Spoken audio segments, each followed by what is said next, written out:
Assalamualaikum warahmatullahi wabarakatuh. Berjumpa kembali dengan saya Wijin Arifin di channel Rumah Nafasafah. Pada kesempatan kali ini saya ingin membahas tentang asnaf zakat atau orang-orang yang berhak untuk menerima zakat yang diterangkan di dalam Al-Quran surat At-Taubah ayat 60. A'udzu billahi minasyaitonir rajim. إنما الصدقات للفقراء والمساكين والعاملين عليها والمؤلفة قلوبهم وفي الرقاب والغارمين وفي سبيل الله وابن السبيل فريضة من الله والله عليم حكيم. Artinya, sesungguhnya zakat itu hanyalah untuk orang-orang fakir, orang miskin, amil zakat yang dilunakkan hatinya mu'alaf, untuk memerdekakan hamba sahaya, untuk membebaskan orang yang berutang, untuk jalan Allah, dan untuk orang yang sedang dalam perjalanan sebagai kewajiban dari Allah. Allah Maha Mengetahui lagi Maha Bijaksana.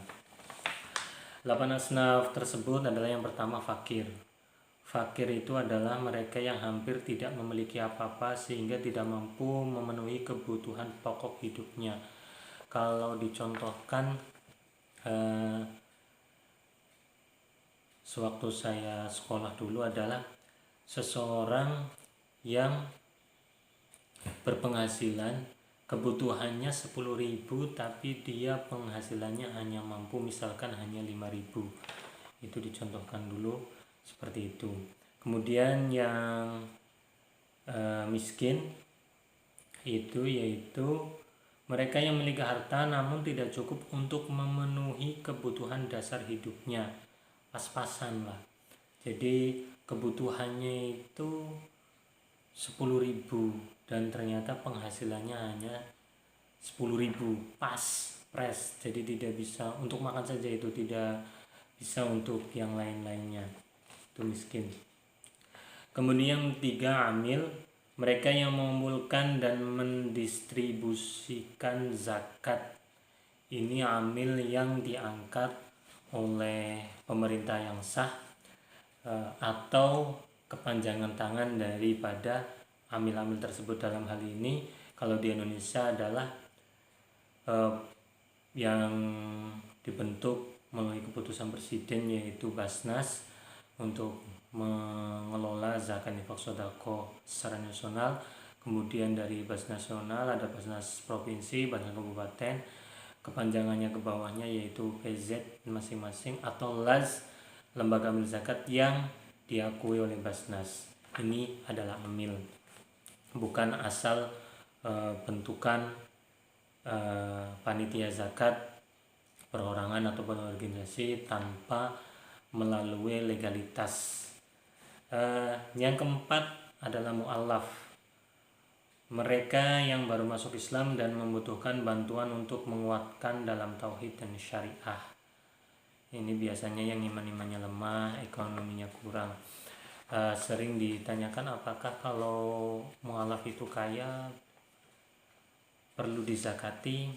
Kalau memang imannya kuat tidak perlu.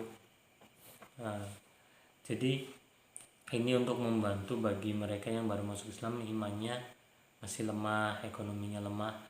Dan kalau berdasarkan Basnas di Kabupaten Berau itu dikasih jangka waktu yang disebut mu'alaf itu orang yang baru masuk Islam, jangkanya itu 2 tahun. Setelah 2 tahun itu dia bukan mu'alaf tapi sudah menjadi seorang muslim yang bukan mu'alaf lagi, sebutannya bukan mu'alaf tapi sudah muslim yang benar-benar bukan mu'alaf, bukan orang yang baru memeluk Islam. Jadi tidak ada udah 3 apalagi sampai puluhan tahun sudah masuk Islam tapi mengaku masih mu'alaf supaya masih mendapatkan zakat, padahal ekonominya sudah bagus dan ditambah lagi Islamnya sudah lama, udah puluhan tahun. Dan kalaupun ternyata ekonominya tidak bagus, maka dia dimasukkan di golongan fakir atau miskin. Yang kelima, hamba sahaya, budak yang ingin memberikan dirinya. Kalau asnaf golongan kelima ini insya Allah pada zaman ini sudah tidak ada lagi budak, jadi asnaf. Tapi mungkin suatu saat muncul lagi dan ada memang hamba sahaya, maka ini juga wajib mendapatkan bagian daripada zakat. Kemudian yang keenam, ghorimin, mereka yang berhutang untuk kebutuhan hidup dalam mempertahankan jiwa dan izzahnya kemuliaannya. Ini ghorimin, orang yang berhutang. Bukan berhutang untuk beli mobil ya, bukan. Misalkan saya berhutang beli motor ninja ke leasing, ini bukan ya, bukan. Jadi memang dia kalau tidak berhutang, kebutuhan hidupnya tidak terpenuhi sehingga dia terlilit hutang, bingung mau membayarnya, sehingga perlu dibantu untuk pelunasan hutangnya.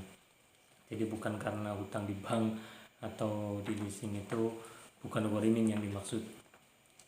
Yang ketujuh, fisabilillah, mereka yang berjuang di jalan Allah. Nah, ini fisabilillah ini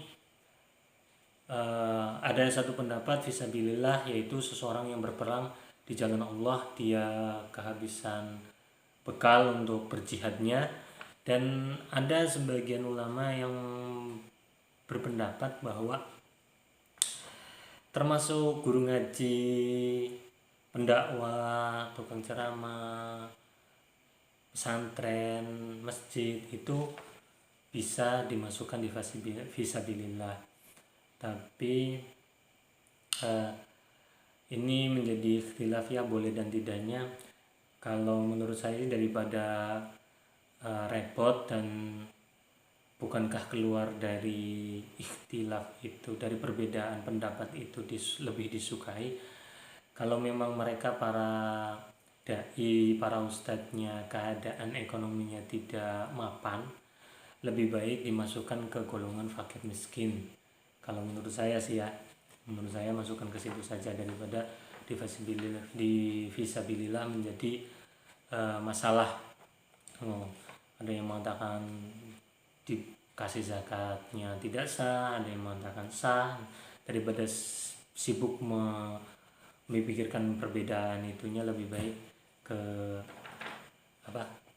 kalau memang ekonominya tidak mampu, masukkan ke fakir atau miskin.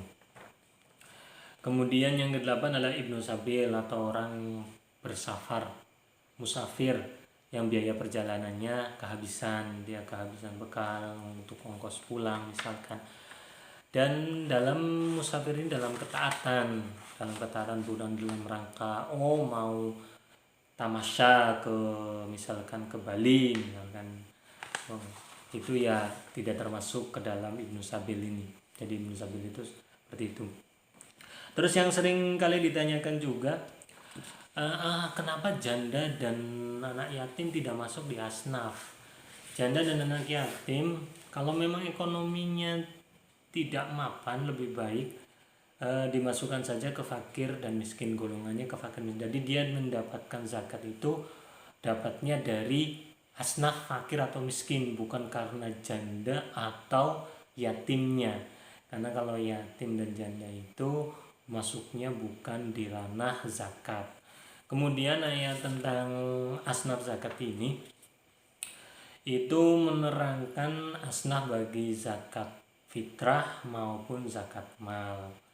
Jadi zakat fitrah maupun zakat mal. Tapi ada yang berpendapat bahwa kalau ini hanya zakat fitrah, kalau zakat mal itu hanya untuk fakir miskin. Ya monggo, yang penting tahu dalilnya dengan pasti. Ini memang saya megangnya seperti ini, silahkan saja, karena itu pendapat masing-masing ulama mempunyai dasarnya. Jika mau ikut yang asnaf 8 bahwa sesuai surat Al-Baqarah ayat 60 itu untuk zakat mal dan zakat fitrah, ikuti. Jika ternyata mau ikut yang zakat mal itu cuma untuk fakir dan miskin, ya silahkan. Ini penyampaian bahwa zakat mal ini hanya untuk fakir miskin saya dapatkan waktu saya ikut diklat penyuluh. Itu salah satu pemateri ini mengatakan bahwa zakat mal itu hanya untuk fakir miskin.